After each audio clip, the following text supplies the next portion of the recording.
We're gonna use Luxe. This is a gloss and we're gonna use it for added pigment. We're gonna use it right on top of Sebastian.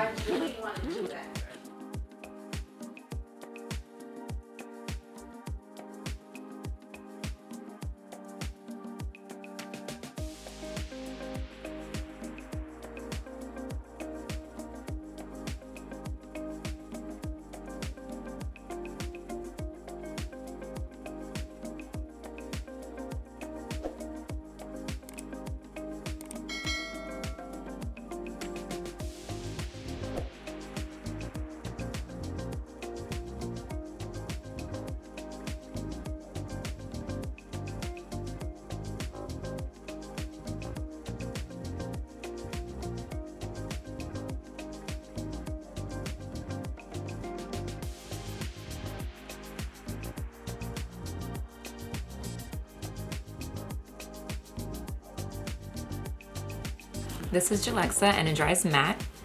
As you can see, there's no transfer. It doesn't crack on your lips.